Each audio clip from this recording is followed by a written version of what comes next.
time that we take, the days that we make, I'm always gonna be with you. I'm yours forever. There is no end in sight for us, nothing could measure the kind of strength inside our hearts. It's all connected.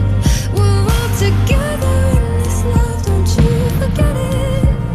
We're all connected in this. I'm yours forever. There is no end in sight for us, nothing could measure the kind of strength inside our hearts. It's all connected. We're all together in this love, don't you forget it.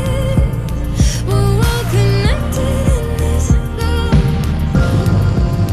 We're all connected in this love.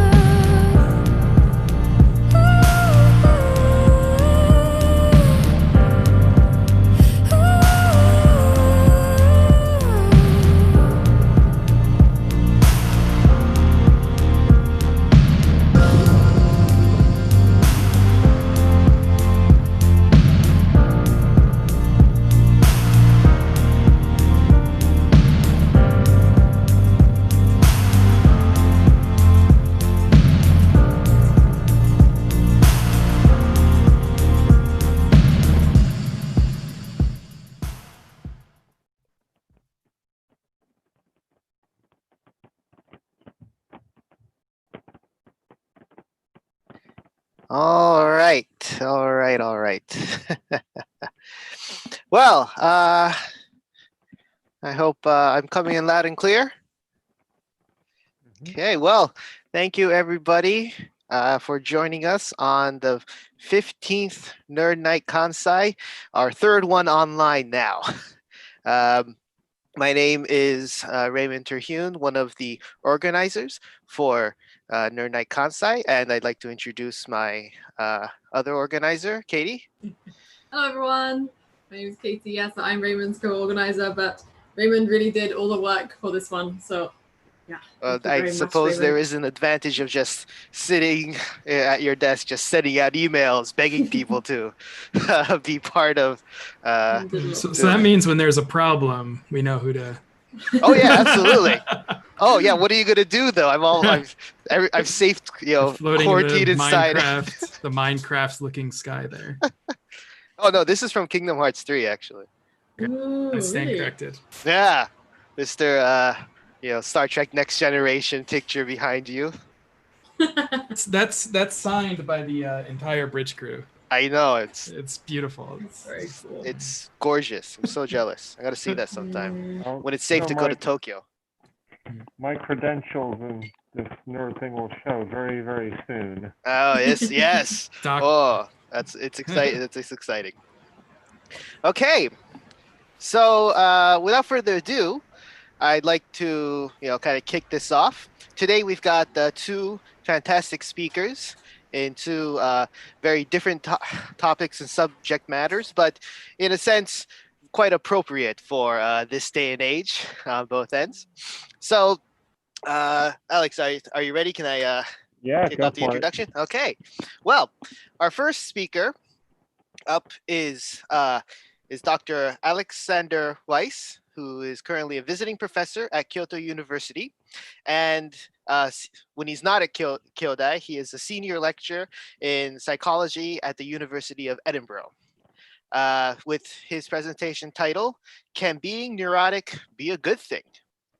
So when you're ready, Alex, please go ahead and take it away. Okay, I guess I have to share my screen somehow. Yuck. Where's the share screen business? Hold on. I've zoomed, there we go. And what is going on? Hold on once. My screen is.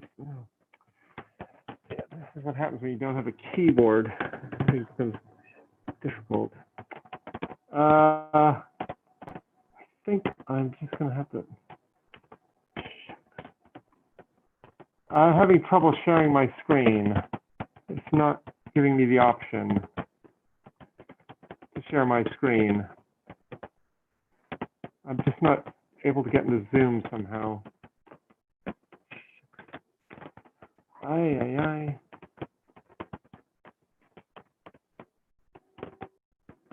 Start Zoom. My Zoom has started though. Right. That one. Come on. Oh, shoot. Okay, I am kind of messed up right now.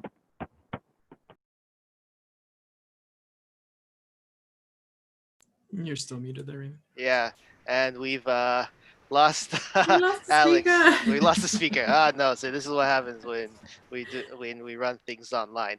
Okay. If He had that's the it case, just working before the call. I'm sure Yeah, he he needs to did. restart. Fine. Mhm. You know, I can kick things off. In the meantime, Yeah. yeah, John, could you kick things off then Thank instead? you, John. Yeah, sure. No Yeah, pressure. okay. All right. Well, our first stop speaker. Let me reintroduce you then. Sure. Is calling you from Tokyo. Is John Baumlin, and he will be talking about taking back your data with the presentation title, "Give Me Back My Data." So, John, go ahead and take it away. Give me back my data. You damn corporations. So yeah, and yeah, I am living in Tokyo, but my heart exists in Kansai. I originally I was living in Nagoya for quite a while, and well, that's still like not really Kansai, but I lived in Osaka after that, and I really love the area.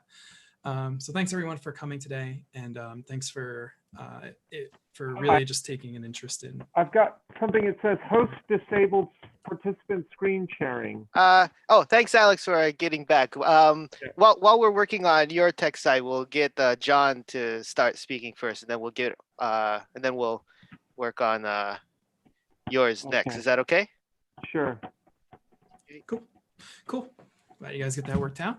And I'm glad that everyone who kind of like came here today is really interested in working with encryption.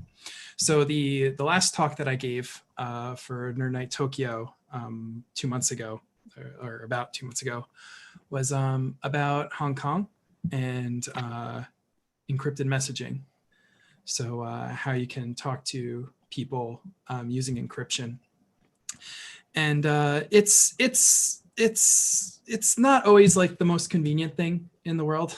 I'm not going to lie, but if you can really make use of these technologies more in your daily life, you can really lower the profile that corporations and governments and all these not necessarily bad, but actors who are trying to use you as their product away, and you can actually really just take control of your life and of where your data is and how certain entities treat you. And a big part of that is using free and open source software, using encryption, and self-hosting. So by doing that, we really get the opportunity to just, you know, if you're going to go out and hang out with your friends, like it's just you and your friends hanging out, and you want to recreate that experience online, a good way to do that is with encryption. So the data is only going to the person that it's intended to go to, and you can do that by using a lot of different softwares. And today I'm going to set up from scratch. We're going to do something a little different, a live demonstration of setting up a completely new server from scratch using the software Jitsi Meet. And Jitsi is really cool because it only requires a web browser, doesn't require anyone to install anything, doesn't require anyone to know anything about the software. When people start using Jitsi, they just drop a link and then you're connected in your browser, you hit OK, and then you're talking. And it sets up an end-to-end relay with the other person, so that data is automatically encrypted when it's going back and forth. So the goal for today is for everyone to just kind of demystify everything, demystify the process of setting up a server. So you can just jump in.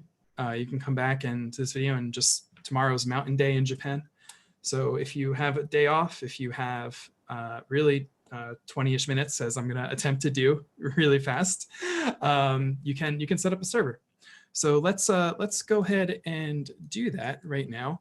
And I'm going to keep it really simple. We're going to be setting up a DigitalOcean server, which is a pretty cheap server process. And I'm just going to share right here. We have the, we should see the, yes, just the backend for DigitalOcean. So all I did from here was I put in my credit card information, I set up an account, and I created a Ubuntu 18.04, which is a Linux operating system, Ubuntu LTS long-term support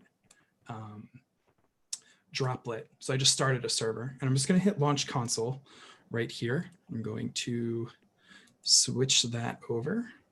I'm going to share the console screen so you can all see that. And as you can see here, we just launched into a brand new console where I just started this server. So this is brand new from scratch. Let's do it. So I'm just going to follow the guide, and I'll give Raymond and everyone else the links so they can follow the guide afterwards. And you can actually refer to that if you need to throughout the process. Using tutorials is not like a sign of weakness or anything. It is learning. Tutorials are learning. So always use these good references by people who usually develop the software or are very, very familiar with using it. So the first thing we do when we set up a new server is we need to make a new user. Right now we're the root user. And if your root user is doing everything and someone gains access to that, you're in a lot of trouble because then they have access to your whole server. So we're going to add a user, and the command for that is just add user. And we're going to make a username called Jitsi. And that's going to need a new password, and Unix being very, very secure and all of that won't show the password on the screen, but I am entering one. I will hit enter, and then I will confirm that. And then it'll ask me a whole bunch of information, like what's your full name, what's your room number, what's your work, like what's your phone or whatever. It doesn't matter. You don't actually need to even enter any of that. Just hit enter, enter, enter, yes. So you make a new user. So now I have a new user, but that user can't do anything. The user doesn't know anything. It doesn't have any permissions. So what I'm going to do is I'm going to type user mod -ag sudo Jitsi. Now the user mod is user modification. That's the command for changing user permissions. And there's these two flags AG.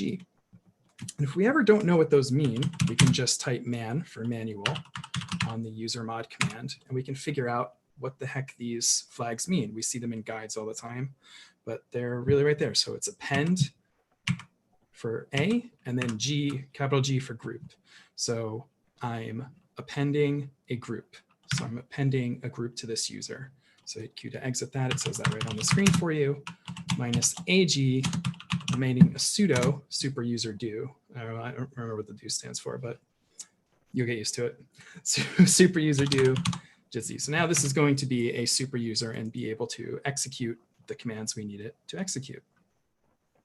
But before we switch over to that new user and actually install Jitsi, one thing we're going to do first is throw a firewall on our server, just a really, really basic security measure so people can't just access it willy-nilly, any application we're hosting. We only want people to access the applications that they actually are like intending to access.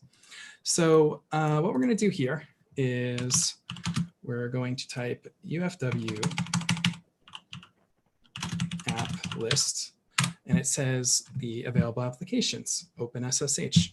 Now, what this console is an SSH console. It's a secure shell console that you can use to connect to talk to your server. The reason why like it's laggy here, this is not because of Zoom or anything else or the stream. It's because it's just like directly connected to it, and it can't. It just needs to have like a very direct connection. So we're going to allow that connection through OpenSSH.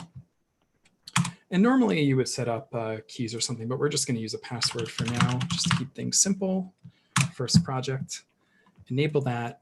And then we're going to And then we're just going to type UFW status to see that it's going, it's open and working. And again, this is not like all, you don't have to be so, you're probably like, oh my God, what is UFW, user mod, AG, sudo, I don't know. This is all written in initial server setup guide on DigitalOcean. They have tons of great guides. I'm not being paid by them. We're just, I'm just saying that this is a great resource for you to get started. And they're all very clear. Okay, so we're pretty much done with that part. We have the firewall set up. So the next thing we need to do though is that between Jitsi on our server and our users, there's this big thing called the internet. So we're gonna have to set the server up with a host name. So when it gets accessed, the server kind of understands it's to configure it with the domain name service and recognize the networking. So the first thing we're going to do there is we're going to switch over to our new account, because we always install things on new accounts, separate accounts. So if that application is compromised, you don't compromise the whole system. And we're going to type sudo hostname CTL, which is kind of the suite for controlling host names, tool suite. And we're going to type set hostname. And then you're going to type your domain. So when you set up a domain, you need to go to a domain provider like GoDaddy, Namecheap, one of these, and set up a domain directly to, so just that's going to be what people type in the address bar. So I have a domain set up already.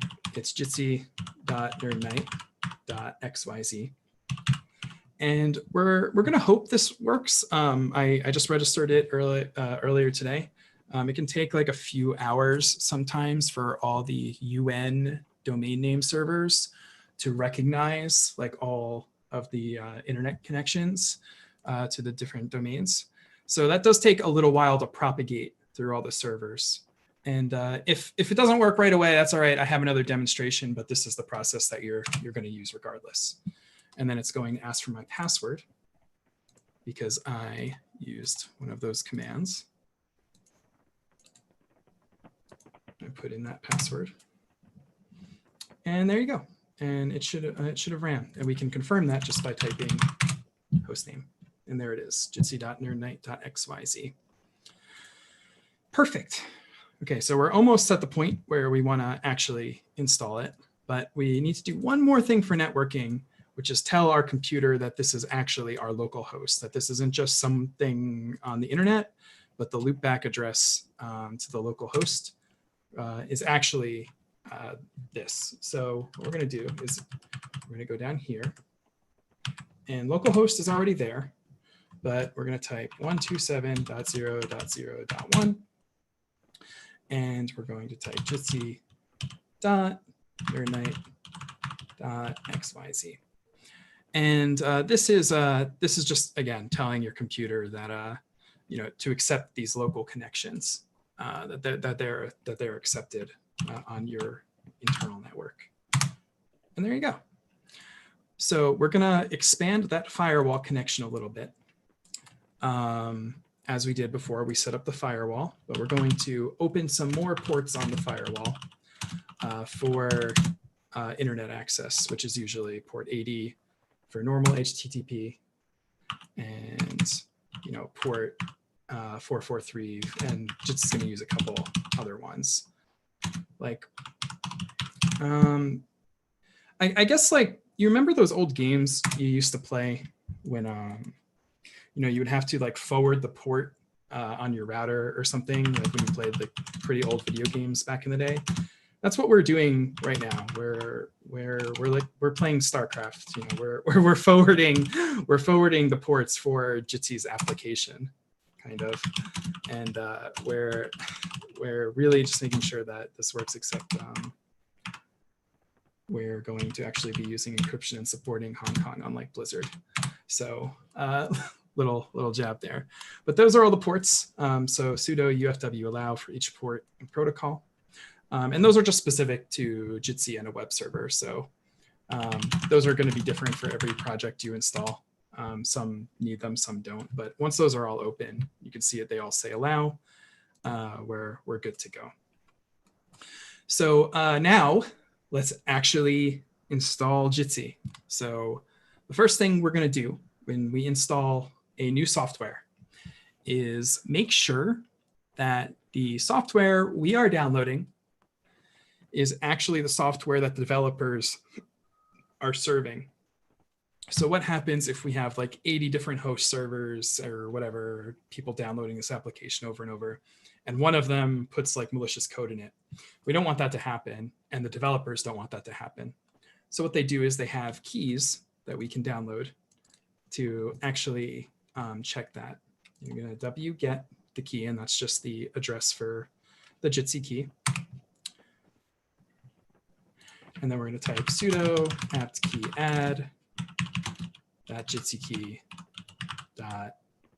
.gpg.key. And as we're going by, I just noticed that Jitsi key said permission denied. So why did that happen? That happened because I did not act as a super user. I didn't type sudo. So if that ever happens to you, what you can do is you can type sudo exclamation mark, exclamation mark. The exclamation mark, exclamation mark just uses the previous line and puts it there. So I don't have to like type that out again. And now it's going to go and it's going to download. And always look at your system messages. They're actually very, very helpful, unlike on Windows. So that's in. So now that I have the key, I'm going to add the key to my repository, and it says it's OK. So that means that the package manager has the key, and we're sure that that's correct. So we can get rid of it because we don't need it anymore. We're feeling good about this. And again, that permission denied came up. So we're going to hit sudo exclamation mark. That's gone. And then we're going to just add that Jitsi source into our package manager. Our package manager is basically a tool that's going to download the program for us. And unsurprisingly, that download link is deb for Debian, which is Ubuntu based. Download.jitsi.org, stable. That's just the stable version of Jitsi. So we're just telling our computer, hey, you're going to be downloading this when we update, because when we update, we're going to update everything at once. We're going to update our security updates. We're going to update this. We're going to update Jitsi, all of our programs. We don't ever want to have to update our programs individually. We're just going to type apt update, and it's going to go, and it's going to pull everything from this source. So let's do that. Sudo apt update, and we're going to update the list. And you can see that it's not just getting Jitsi stable, it's getting a whole bunch of security updates as well, because this is a brand new server. And then we're going to type sudo. And now that Jitsi is in there, I'm actually going to type upgrade as well. Make sure that that's all good. It's going to download 198 megabytes of updates. And you can see that only takes a few seconds when you're doing it on giant server bases, and it installs it quite easily. And every time these things install, I usually like to get a beer. I got the nice like Nerd Night glass. I'm really happy about this. It's like exactly 12 fluid ounces. So it perfectly fits a beer. Like I like that it's like a beaker, because it's kind of like you can test different beers. It's easy to pour for friends, things like that. But as this installs, the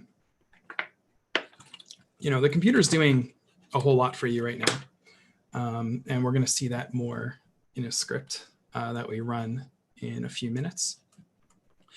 And after this is done, we're going to really just be at the point where we just install Jitsi Meet, and then we're going to configure it, and that's it. So that's really the whole process of setting up a server quite easily. And it's 81%, 83, 87. It's like very exciting green progress bar here. And you know, it's great when you when everything's all set up, because when you just run it, it just updates automatically. Like so much of this is automated compared to 5 or 10 years ago. Documentation is really pivotal. So now that that's just about done, so 98%, 90%, 98, show me 99. That'd be great. The last thing it's doing is just processing all the triggers so we can input for each database and everything. Let's go. Live demonstrations are always fun when something less than expected happens. Let's just take a few seconds. There we go. Generating.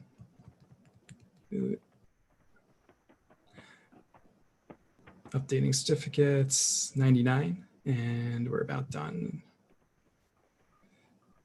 Yeah. There we go. All right, so it's going to open a, it opened a package manager for me. So I'm just going to say, or package configuration for me. So I'm just going to say, just keep the local version. I don't really mind. Let's just keep all the basic local stuff done in there. And it says done. Okay, great. So let's sudo apt install Jitsi. Just want to remind you, John, that Yep. there's 20 minutes. Okay. Okay. Yep. So we're gonna install it right now. We're gonna hit the install button. Is that okay? Keep Good? going. Yeah. Okay. Sorry. Yeah. Sorry about that. And yep, that's going to install. And that's pretty much going to be it. There's going to be some specific configuration options here. And what we're going to do is we're just going to put in Jitsi dot neurotic dot xyz. We're going to hit OK. And then we're going to generate the certificate. It's going to be self-signed, so it's not us just yet. And it's not going to be too difficult to set that up with your DNS. So this is pretty much just the full process of actually installing it. And I'm going to skip for now just to get to the end, thanks to my warning from Raymond here. Normally, we'd want to configure this to just so the authentication is only for specific users. But there's all details about that in the DigitalOcean tutorial. But it's really not that hard. But one thing I do want to cover really quick in just a couple minutes here, as so we wrap up, is that we need to use something called certbot. And certbot is the certification bot that basically validates HTTPS certificates. And the HTTPS certificates are really important because they are basically what validates encryption in between your computer and an internet source. So we're going to do that. And Jitsi Meet, we don't have to really do anything for it. Jitsi Meet has a script already prepared for that. We're just going to type sudo apt that, install that, and we'll pretty much be done. And since we can't do any of the user configuration and stuff today, I'm just going to run the shell script right here. I'll probably do a little demonstration just on an existing one I already have for my own political work, which is on jitsi.tokyo.democrat. And I think what was planning to go last, because we changed the order. I think I'm gonna set that up and then give that to Raymond after Alex is done speaking, and then we'll drop something in there for everyone to use. So just a little bit of fun for everyone watching today. All right, I think we'll come back to that in a little bit. But really, that's it. It's completely installed at this point, and we just need to configure it a little bit. But I'll use a pre-configured one to show you the final result. So I hope everyone has a little more confidence about setting this stuff up. All right. Since I'm at time, Raymond, I'm gonna let you take over, and we can do a test. We can do a test afterward. Yeah. All right. Well, thank you, John. That was man. Certainly the first time I think we've had somebody who just used the command console to present everything. Yeah. I would love to run a test actually on this server. So maybe we can do that afterwards. Yeah. Yeah. Chunk in everything into the chat, and we'll throw it onto the YouTube as well. Maybe if we have time after Alex's talk, and like we kind of do a end thing. I'm an Emacs user, so it makes me feel all warm and fuzzy to see that. Yeah. So we will. Yeah. We got time for questions. So if anybody in the Zoom they want to write into the chat any questions, or they want to unmute themselves, there's a command that you can do hand up, and so we can call on you. And anybody on the YouTube, they can also toss into the YouTube chat, and Katie will keep an eye on that for us. But Alex, did you want to have an additional comment on that? Sorry, I interrupted you. No. It's nice to see, Linux being, I've got a Windows machine that I'm using for this, but my kind of preferred sort of thing at work and home is I've been running a Linux system now for, I think, earlier than 2002. So I had a Gen 2 system that was going for 15 years until the hardware broke. So it's fantastic. Pathetic, yeah, I know. No, fantastic. 15 years of uptime is really good. Yeah. I want to note hardware was what died, so 15 years is a good amount of time.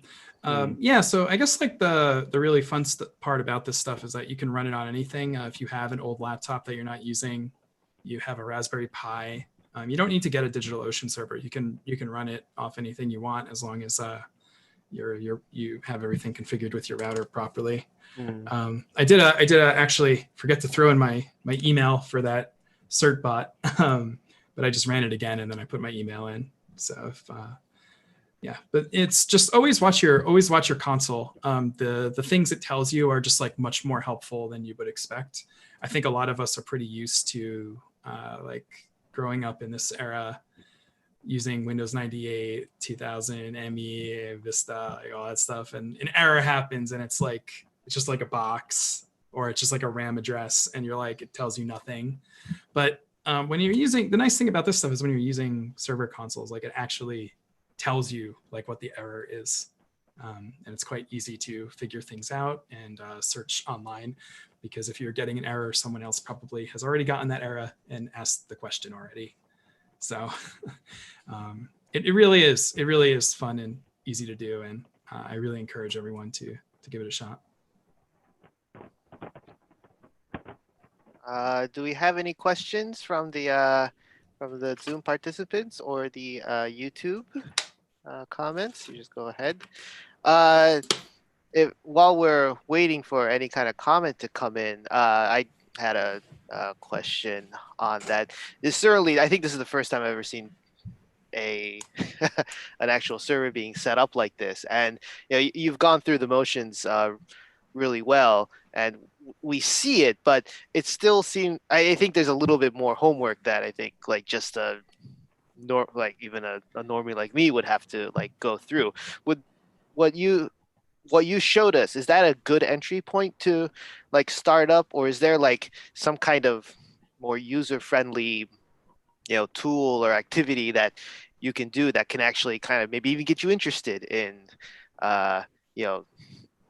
setting up servers, or kind of taking more control of your own data? Yeah, one of the easiest things you can do is I mean, the first thing I did was set up a Mumble server, and that was pretty nice.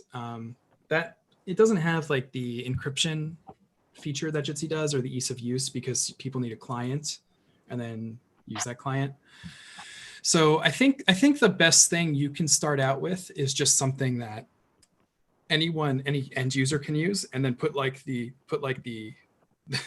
brunt of the homework on yourself.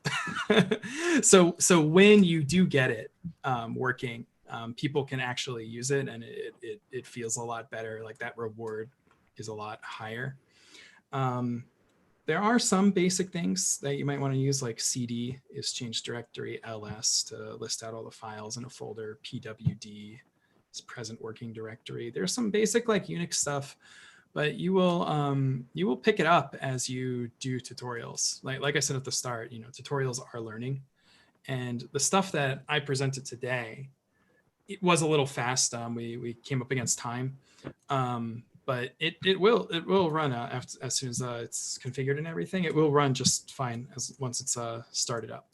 There's just a couple extra commands we have to run to start it up, but they're all pretty well listed. And documentation these days is great. It is so much better than the Gen 2 15 years ago era, where you really had to like prod and fix and figure things out.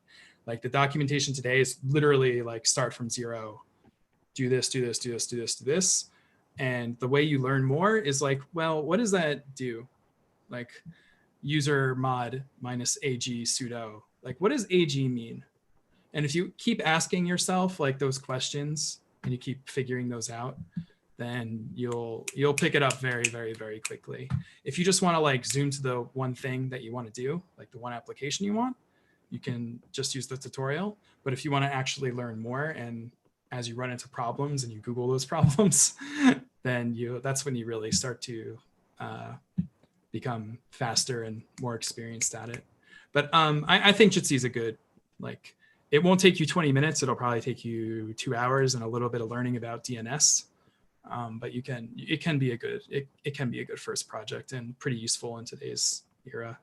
And yeah, Jitsi being a video chatting software as it is, if you don't want to use Zoom anymore, then yep, setting exactly. something up like that. Exactly. Yeah. Yes. We have time for maybe one or two more comments or questions. Matt's asked a question in the group chat. Oh. It says, what kind of load could a Raspberry Pi server run? What kind of load? What kind of what? Load is what it says. Oh, load. That depends on the Raspberry Pi. Hold on. You might want to explain like load and what Raspberry Pi is, just in case people don't. Just so people understand what those two things are. Yeah. So load is kind of a general catch-all term, I think, for just the amount of performance that a device can give. So, obviously the limiting factor in self-hosting is your home internet connection.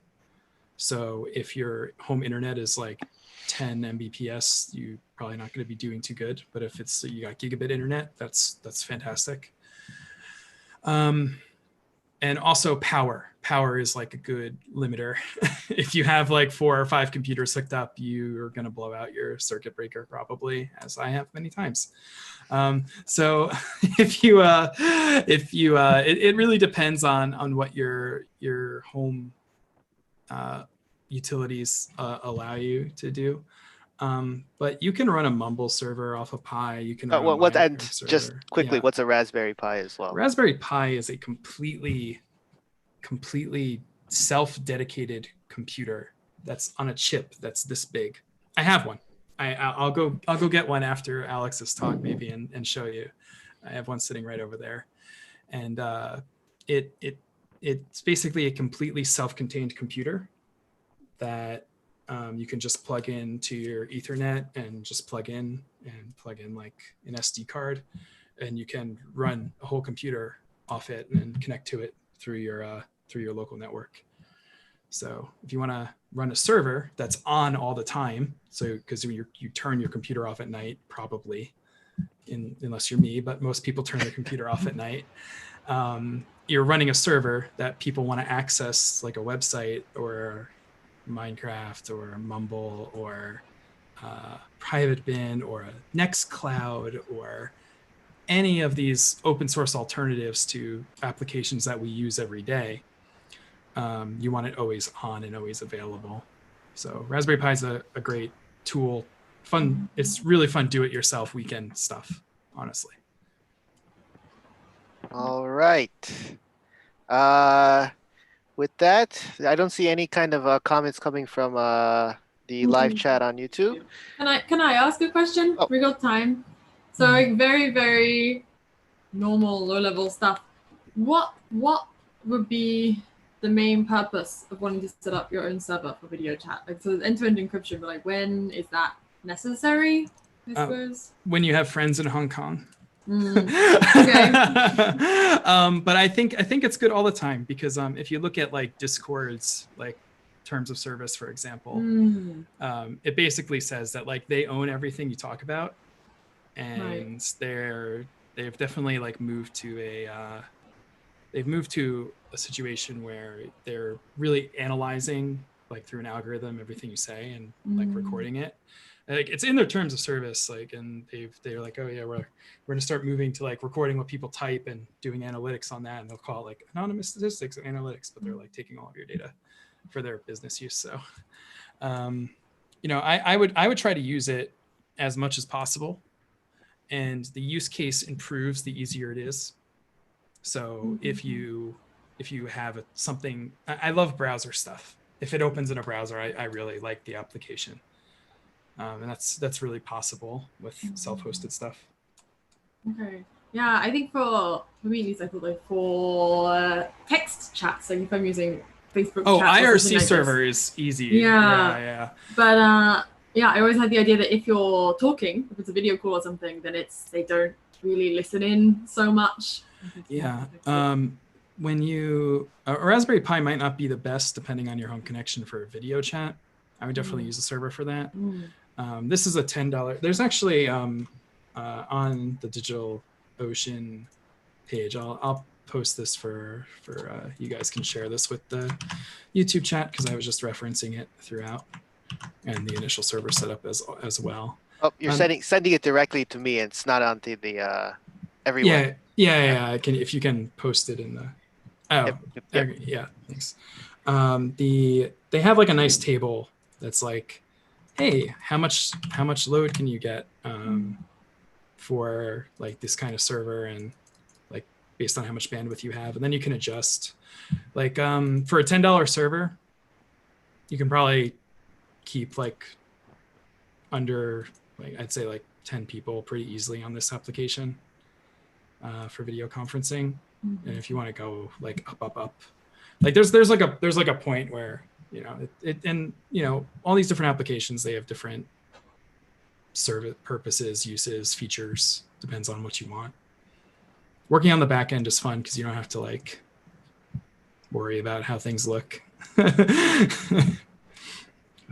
Yeah. Okay, thank you. All right, I'm gonna put these into the Zoom chat, and Katie, if you can put that onto the YouTube as well, that'd be great. We'll make this available when we make these talks public. All right.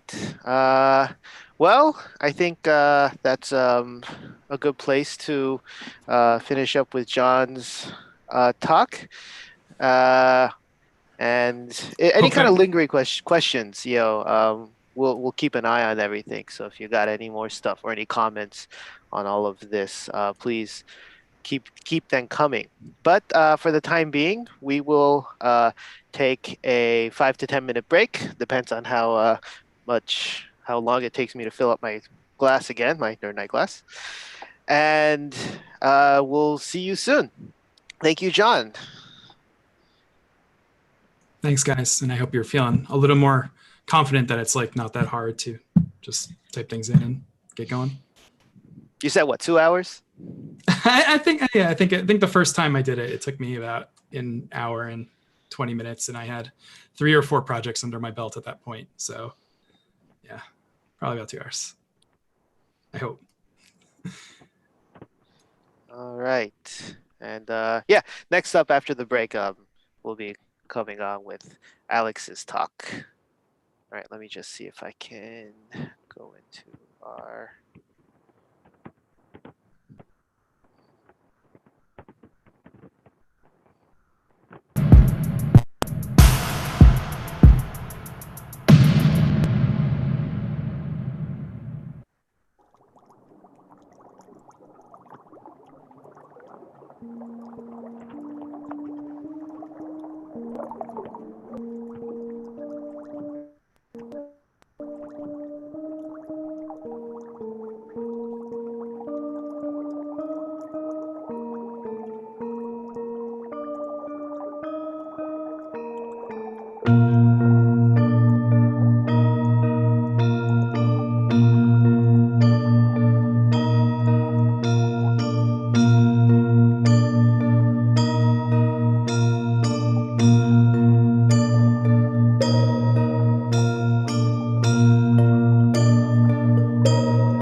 And we are back. Oh, there I am. Okay. So let's see. Alex, you're with us? I'm here. Yep. Excellent. All right. Well, had a little bit of a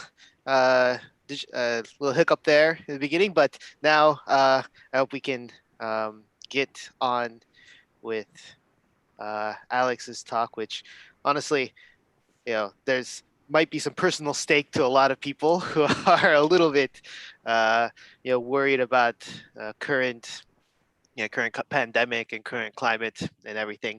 So let me reintroduce you here. Dr. Alex Weiss, currently he is a visiting professor at Kyoto University, and when he's not here, he's a senior lecturer in psychology at the University of Edinburgh. Alex, if you can, could you begin to share your slides? I will try to. And there we go. Yes. Is that working? It's working, and we have subtitles. Can we see it on the? Yes, and we can see it on the YouTube. Amazing. Yeah. All right. And with his presentation title, "Can being neurotic be a good thing?" All right. Timer will go as soon as you start talking. Take it away. Okay. Thank you. So let's see what way to start this. Well, I mean, everyone's interested in living longer, living a better life longer. So not just living longer, but living pretty well and being relatively healthy. I recently collaborated with some guy who turned 100 shortly after the publication, the paper was published, and he was pretty sharp, sharper than I was. Pretty amazing guy. But this kind of interest has been going on for a long time. This is, I think, from the 1940s. But if you look on the internet, you'll no doubt find all sorts of tips on how to live longer life. But one thing a lot of these don't really get at are these kind of individual differences. So this is a nice way to illustrate this. So if I can just direct people's attention. So you've got this fellow here. See, that fellow here. That's Jess Oppenheimer. This guy here is Ginger Baker. You may or may not have heard of some of these. Jimi Hendrix, most people. That's Edward Dmytryk. And the center guy is Harry Patch. So what's remarkable about them, if you trying to figure out what kinds of factors cause people to live longer, live shorter lives, well, Jimi Hendrix and Jimmy Baker are both rock stars at about the same era, that is the 1960s. But as you can see, there's just a whopping difference in how long they lived. And that's despite the fact that, in addition to the very sort of everyday drugs they were doing in the 1960s, I think Ginger Baker had many, many encounters with the harder stuff, heroin and whatnot. And he just died a few years ago, and he was also a pretty unpleasant individual. And then you've got two other stars, and both the upper left and lower right corner. On the upper left, Oppenheimer versus Dmytryk, both in Hollywood. Jess Oppenheimer known for I Love Lucy, and Edward Dmytryk for movies like the Kane Mutiny and all kinds of film noir. And still kind of a pretty good difference in life expectancy, despite the fact that Edward Dmytryk was born a lot earlier. But both of them were certifiable geniuses. They were so-called termites. And if you want to ask me later what a termite is, I'll tell you. And Harry Patch in the middle lived for 111 years. Alex. Yeah. Sorry to interrupt you. You're coming in a little bit soft. Could you speak up a little bit more, please? Okay. So I'm sorry. So you got Harry Patch in the middle, who's well over 100 years old when he died. He was the last remaining British World War I veteran. So despite not having all the privileges of fame and this kind of thing, and facing being in the trenches and facing machine gun fire and that sort of thing, he still lived to a pretty healthy old age by anyone's definition. So what's possibly causing these differences? There's good evidence that personality is related to health, and typically there are five. Typically, people think of personality in terms of five big dimensions. And you can think of it as ocean, that is openness, conscientiousness, extroversion, agreeableness, and neuroticism. And I've sort of created the fonts and about the size of the effects of these things. So openness, extroversion, kind of smallish effects. Socioeconomic status, as a comparison, very small effects. IQ and neuroticism about the same size, and conscientiousness and agreeableness, really big effects. But neuroticism is a bit odd because the effects aren't quite always what people think. And neuroticism is not just sort of this general anxiety that people are feeling over the whole COVID situation, but just sort of a general state that they're in. It's more of a trait than a state. So yeah, here's some kind of ways to figure out if you might be high in neuroticism. You often feel bad or sad. You don't cope easily with stress. You're anxious. You make mountains out of molehills, and even a small single bad event can spoil your day. You encounter the same problems over and over and over again. And we know that because neuroticism is somewhat heritable, that your parents, your siblings, your identical twin, or other relatives are high in neuroticism, that probably suggests that you probably have a better than zero chance of being higher in neuroticism yourself. So neuroticism, some people think of this as like a either or thing, but it's more of a continuum. So you can be, anywhere from Hayase Misa on the left, who's very low in neuroticism, at least that seems to be my impression from Macross, to Lin Men Mei on the right, who wanted to throw herself and Hikaru Ichijo out of an airlock because she was just so upset. But maybe that's just true love for you. I don't know. And most people are somewhere in the, kind of have an average neuroticism. So the distribution is a nice bell curve. Neuroticism is pretty much invariably related to poor mental health. Lots of like the affective disorders like depression, a lot of the personality disorders like borderline personality disorder have pretty close links to neuroticism. So do phobias, obsessive compulsive disorder, and so on. So, kind of nicely demonstrated in the series Welcome to the NHK about a hikikomori. I probably pronounced that incorrectly, but that's life. And there's a general finding that neuroticism is related to poor health, poor physical health, I should say. But it's, oh geez, I really goofed that one. It's just related to physical health, but it's not always in the way we expect. So it's a general expectation, and a lot of papers find this, is that neuroticism is related to poor health. But there's some studies, including one of mine that was cited in this 2007 review, that are actually showing neuroticism is related to higher neuroticism is related to better health. And so this is just a quote from that paper saying, well, neuroticism generally seems to be bad for you, but there's some studies too in this case that reported a protective effect.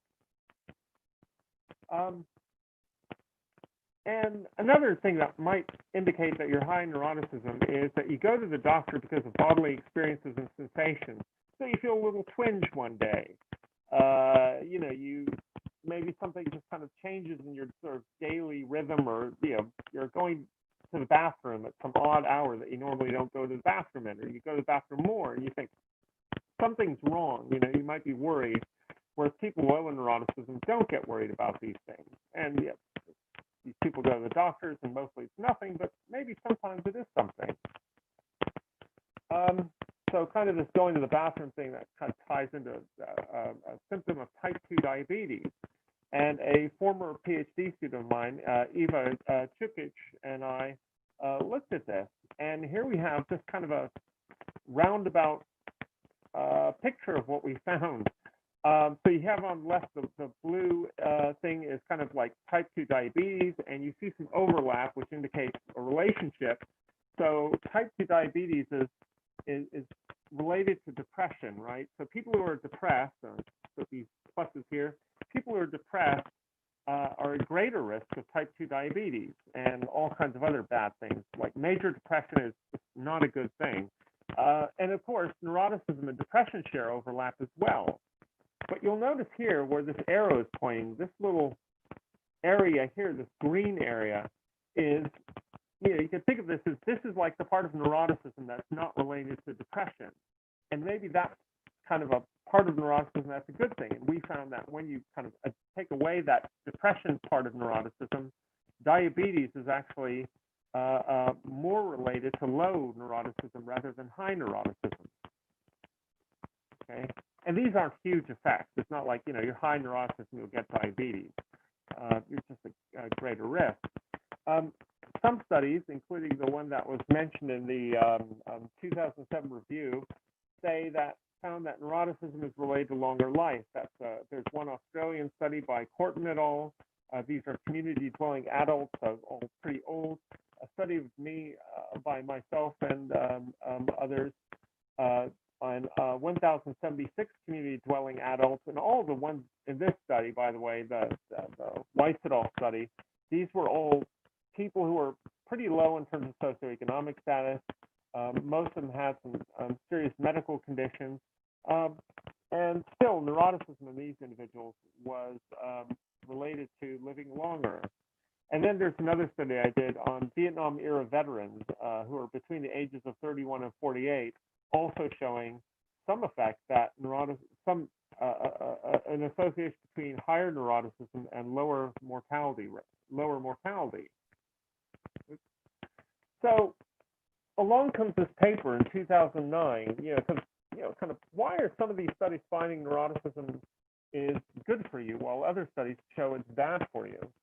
And this paper kind of called this modeling both the direct and indirect relationship. So neuroticism can have like an association via, say, psychological distress or alcohol use or smoking, or this somatic health variable here, which is made up of self-rated health, chronic illness, and forced vital capacity, which is like how much air can you expel through your lungs in 1 second? And someone tells you, well, slow.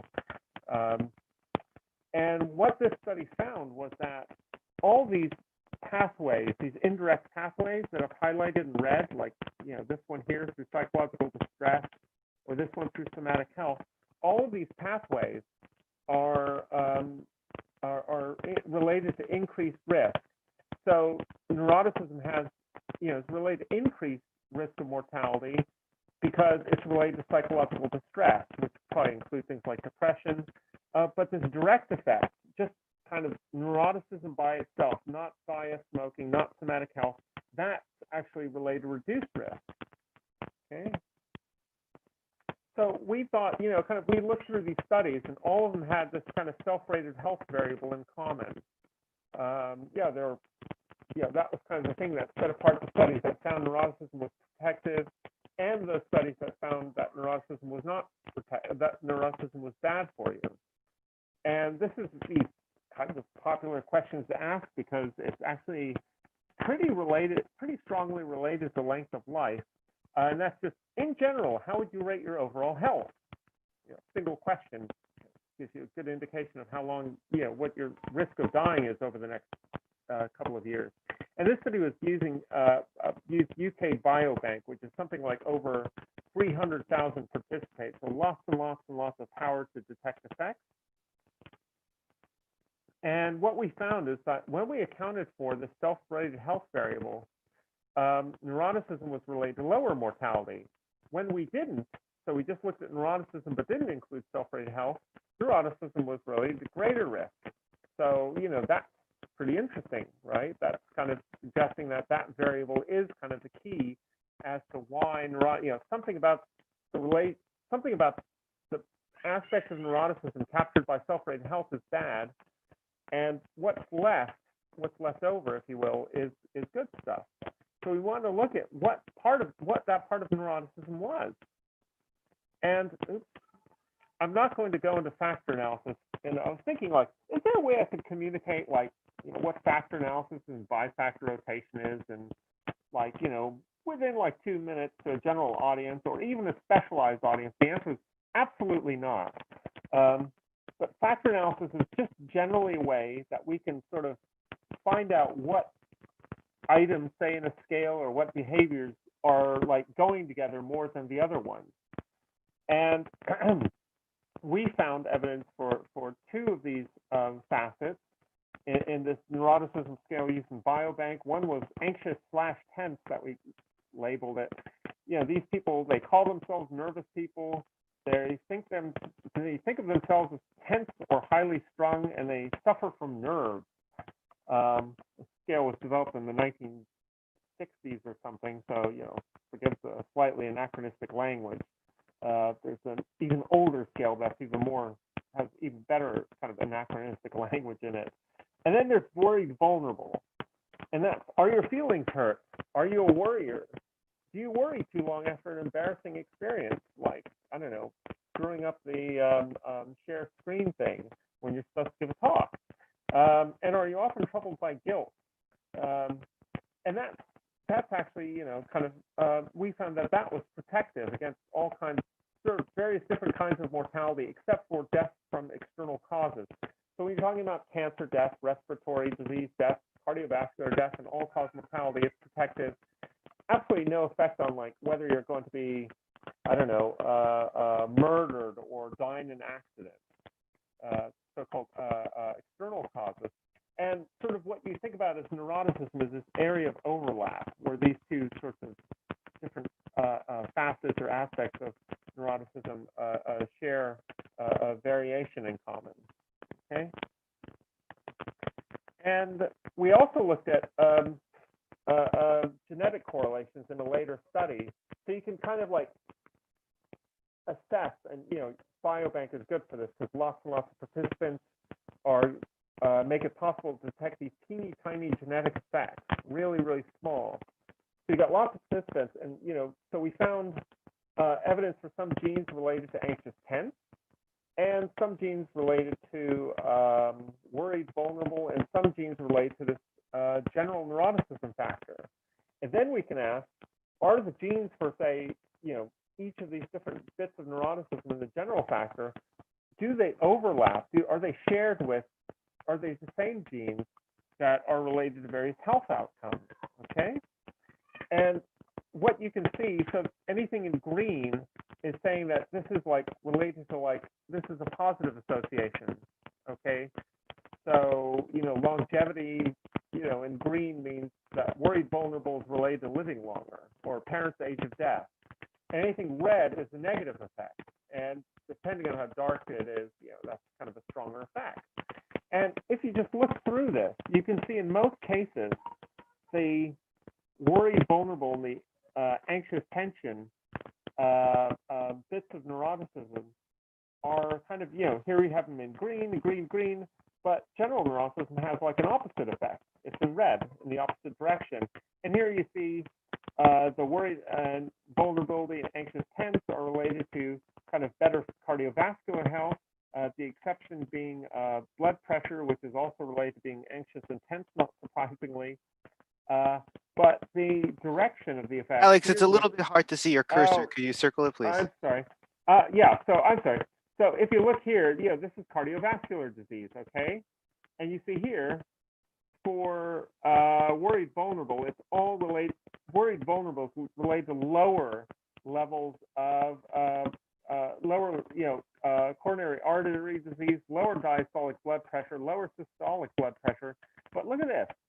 So anxious tense, it's also related to lower coronary artery disease, but people who are still in this thing that suggests that they're anxious and tense, those people, the genes for that anxious and tense thing are shared with actual blood pressure, higher blood pressure. And you can just see again, here are these kind of different effects.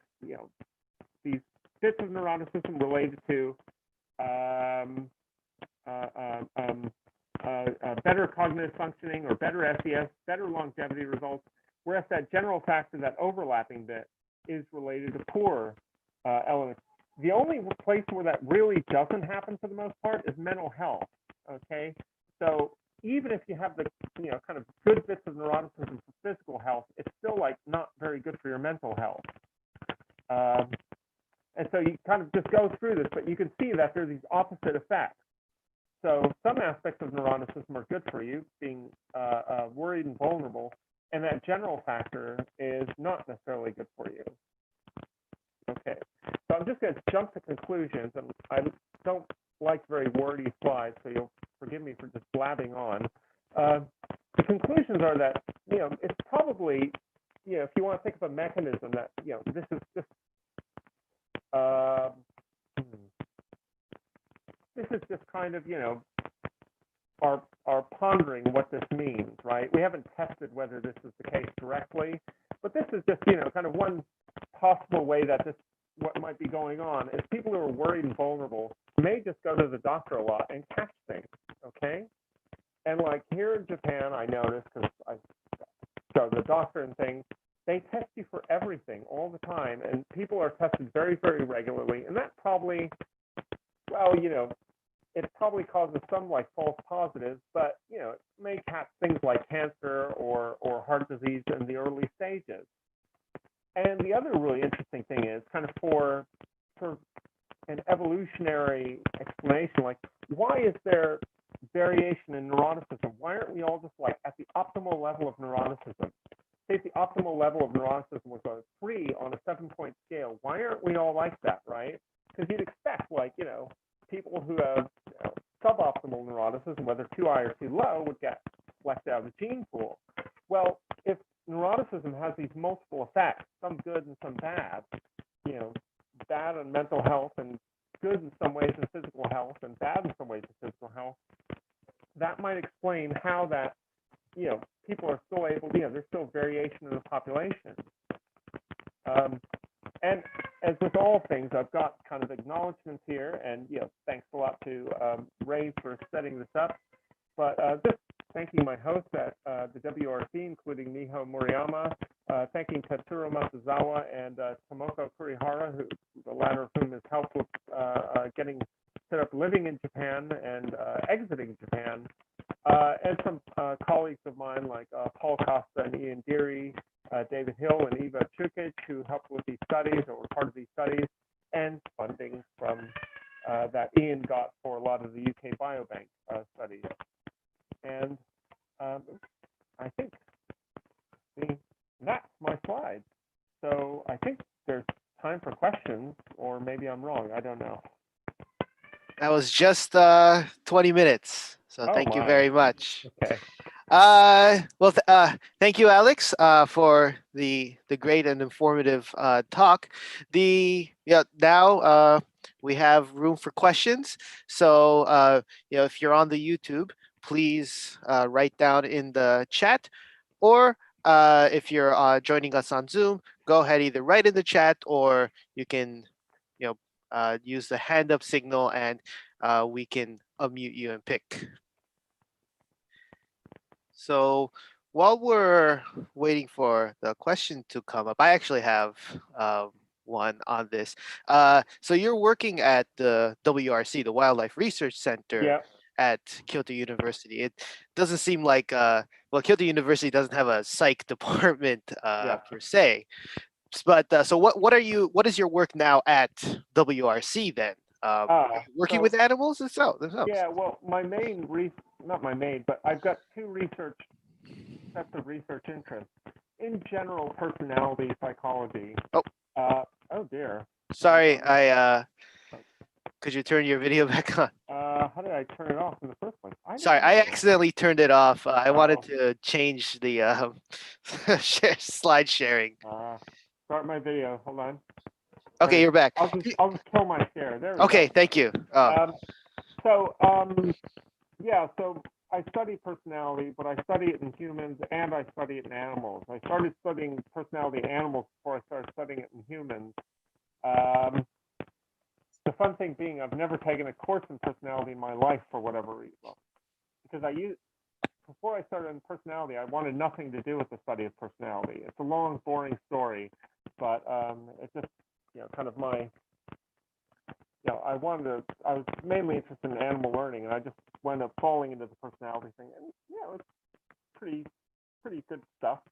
And I find all kinds of looking for, you could say, connections or ways that say chimpanzees are similar to humans in their personality, or vice versa. And that's been my bread and butter now for longer than I'd like to remember. Like since 2000, I guess my first talk on that was like 1998 on the chimpanzees. So yeah, long time, 22 years. You're muted. Yeah, sorry about that.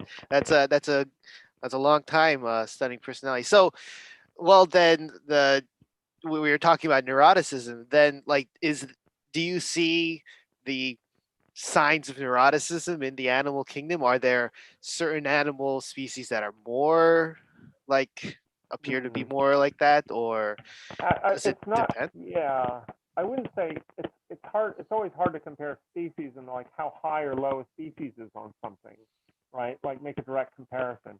It's but within species, you see within a lot of species, you can see something like orangutans. There's just as much variation in neuroticism as there is in humans. Chimpanzees, you see something like that. Not as clearly defined, but yeah, there's still something. What other species can I think? So yeah, various, lots and lots of animals have something kind of similar to that, where you can measure them on that. And it's just a normally distributed trait, right? So if you measure it, if you get like a sample of animals, sample of people, and you get them all to fill out a questionnaire, or you get people to rate the animals or make some behavioral observations, you get a nice bell curve, every time. With just about any kind of biological or psychological trait, if you like get a big sample of people, you get a bell curve. That's just the wonders of quantitative genetics in action.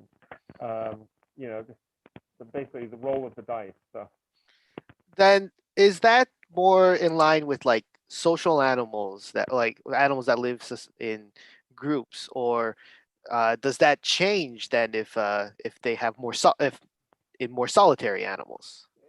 Not that I found. I guess there may be difference in how they express it, but orangutans are very, very solitary animals, and they seem, their neuroticism factor is as clear as day. When I saw it, it's like, yep, that's neuroticism. No question about it. Oh, I'd love to see a neurotic orangutan, or just ones that show that kind of trait. Yeah. Well, the orangutans are, I guess they're a bit, because they're not like really. Seeing a neurotic chimpanzee is a lot easier, because orangutans are pretty quiet, and they don't really move. With chimpanzees, there's just a lot more sort of melodrama in their life.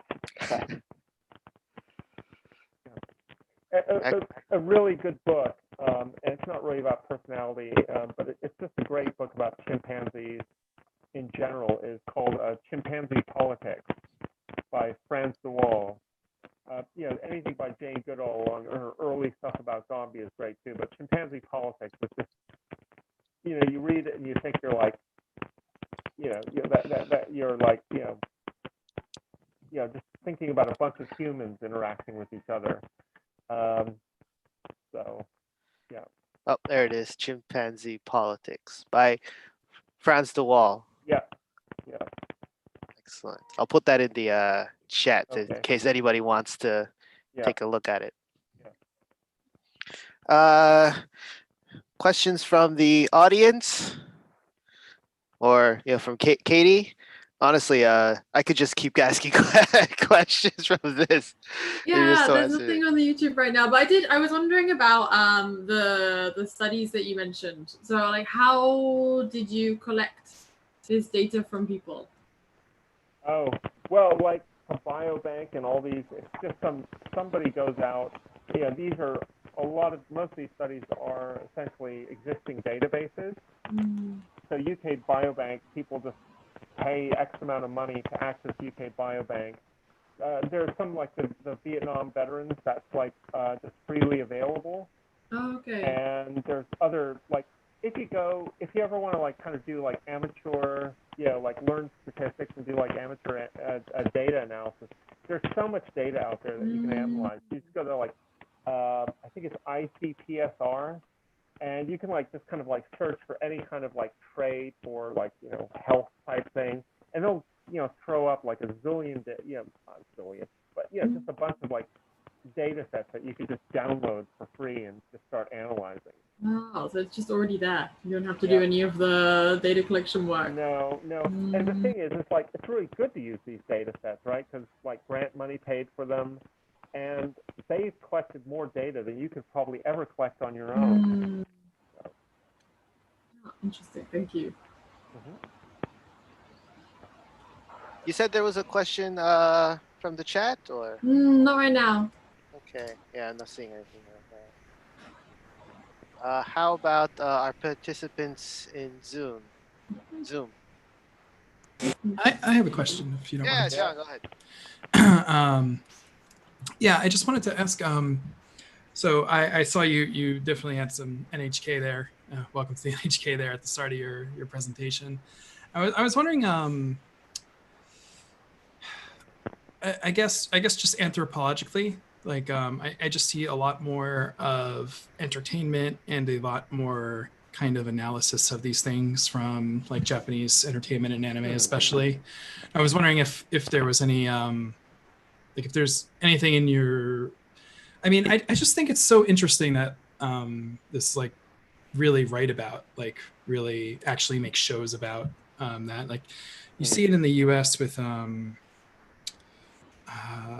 I don't want to say like butterfly effect, but like there's definitely like a few that I'm not thinking the name of right now. They're really good analysis of this, but I don't see it as commonly checked or commonly portrayed as I do in Japan, specifically like in subculture of anime and things. So I was wondering if there was any reason for that, if you saw like different analysis through different countries, different cultures, that kind of thing. Oh gosh, I really don't know. It's a long question. You can always drop me an email and chat about it that way, but chat about Linux as well. I really don't know. I guess it's not my field. I mean, there may be taboos with different countries and discussing certain things, but I couldn't say. I really couldn't say. Sorry. Oh, no worries. I just wanted to know if there was like any like, oh, is you know, that one province in Western, like, you know, somewhere like actually there's like a lot of neuroticism over there.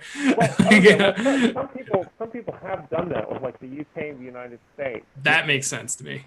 So, but yeah, I don't think anyone's done it with Japan, but that'd be kind of a neat study as well. Yeah, I would like to see the first world countries kind of compared on that, especially this year. Yeah.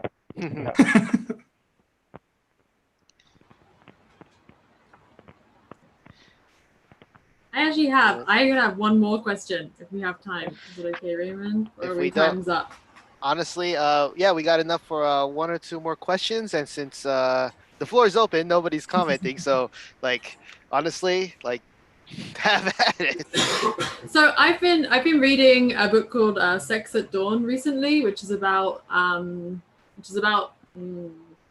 bonobo relationships basically, and it's kind of comparing how I don't know anything about this at all. I'm just interested person that's reading books, like comparing how chimpanzees and bonobos relate to human evolution.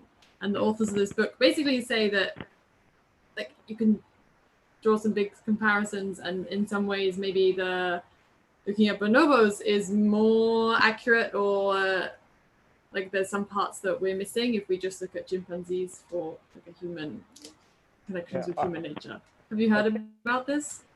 I think that what I know of bonobos and things is that bonobos and chimpanzees is kind of like, you can think of them both about equally distant from humans. They're both kind of like similar to humans in slightly different ways and different from humans. Yeah. Sorry. Oh dear, I think I have a child crying in the background. It might be a good time for me to leave because my kid is crying. So. Oh no. Okay. Well, thank you, Alex. Okay, yeah, that's of it. So, thanks. Yes, take care of that. Okay. Bye. Bye. Thank you. Thank you. Bye. Well, if you're interested in bonobos, maybe I'll reach out to some of the. I think there are a couple of researchers over at the Primate Research Institute. Yeah, I want to know about bonobos. I'm very interested these days. And you know, a lot of people focus on chimpanzees, but you know, bonobos are there too, and they're what is it? It's not a patriarchy. It's the what's the opposite of that? Matriarchy. Matriarchy. Yeah, and it's also kind of like even. They don't have fights so much. Mm-hmm. It's just all about the love. Yeah, just copious amounts of sex. So yeah, it's very interesting, I thought. All right. Well, let's see. I wanted to close out with thanks to Alex, but yeah, he has to take care of his kids, so that's good. Any kind of more questions? People are welcome to throw in, and I'll toss it to him on email. I think he's going to be at Kyodai for another like week or so until he has to go back to the UK. But John, you said before we leave, you said you had the server is up and running. Oh yeah. So the server that we just created live from scratch is good to go. I'll share my screen briefly and then drop the link. So if you can see, we have the console. And you guys can see the console right now? Yep. Yeah, so basically the last step, the only step that we couldn't show was configuring the initial user and connecting it to our internal network. That's pretty well defined in the guide. And as we can see, we did a little status test, and we can see that the server is currently active and running. And I have it running right here. If we just go right here, and then I will show you the actual screen, and it is right there, and it's running, and I'm just kind of chilling. And right, I will drop the here's the link in YouTube, and you guys can maybe after the talk we can have a beer and we can all talk together before I blow this server up and destroy the droplet tomorrow or morning. Could you jump? Oh, there it is. Okay, yeah, there, yep. I got it. I'm gonna see if I can get on this right now. Yep. And this is I saw a comment from Christina that said, "Hi John, I don't know much about computer programming, but your presentation was interesting. Thank you." And I just want you all to know that you don't need to know any programming. I'm pretty still learning programming more deeply. But yeah, if you just drop this up and pull this up, and you can get this working pretty fast. Oh, I need the mobile app on this thing. Oh yeah. So Jitsi, the open source developers, they have a mobile client app as well that can be used. That's not I don't know. Just the opening. Oh, you can't see it, but the opening screen is like a really just like this weird guy with it's probably Unsplash default graphics. And then they pulled out for free. What's on the open source free image use of like generic white guy? A good open source image site is Unsplash. Unsplash, they don't require any like attributions, though you should give them to the best of my knowledge. Excellent. That's good. I might actually use that for work. Yeah, and I can see. Yeah, I can see I'm connected. I think you just joined, Raymond. Is that right? Did I? Hold on. Let me. God, what am I doing? Yeah, I think I'm in now, so I can hear. Oh, you're in, Katie. Yeah. So I can show on the screen, if I hover over your name, the end-to-end has a little bit high, but I'm highlighting over the end-to-end RTTD, which is the delay between our encrypted communication, and that's loaded encrypted right there. So it works. All you have to do is just follow the guide, and anyone who followed along today can definitely do this tomorrow if you want, with you and your friends, and it's really handy. Especially when you're like, even in a professional context, when you're like, oh, should we meet on Skype? Should we meet on Zoom? Should we meet on this? Should we meet on that? And it's like, oh, here you go. Here's a link. Let's just join up the day. Jitsi. Oh, wait, hold on. How do I do this? I haven't used the mobile app specifically, but it's good that they have it. They're sending me to the Okay. Oh, cool. Well, definitely you'll check that out, and I will make it available. And the links that you showed are good if people want to just kind of figure out. Just it's the second day of a 3-day weekend, so if people want to give it a shot. Yeah, I'll leave it up like today. Well, yeah, I mean, I have an authentication on it, so I can't just you can't actually create a room, but yeah, it's all available there on the DigitalOcean tutorials. Cool. I'll leave it up as an example tonight. All right. We don't have any more additional comments or questions coming in, it looks like.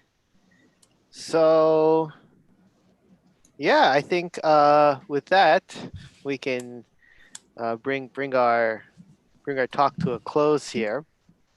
First of all, thank you very much, everybody, joining us. Thankfully, it is everybody's, I hope, is indoors and staying cool, because my God, August rolls around and it just becomes sweltering.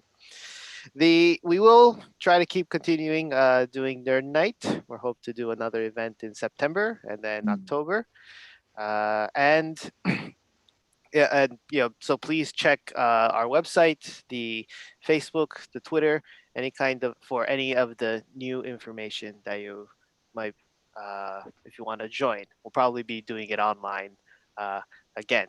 In the meantime, please stay safe, stay cool. Katie, please, any kind of comments or suggestions to our message to the group? Yeah, just thank you everyone for listening in. And if anybody wants to be a speaker or knows anyone who might want to be a speaker, please get in touch, because we're always looking for people. I have gotten a comment in the past to say I'm interested in speaking, but I don't think the topic is nerdy enough. Yeah. And it's like, look, if it's a topic you want to talk about and you're passionate about, and you've maybe brought it, and maybe if you brought it up at a dinner party or something, and people start glazing over their eyes, yeah, that's a nerdy topic as it is. Yeah. So, I really think a nerd is anybody that's really passionate about something, right? Yeah.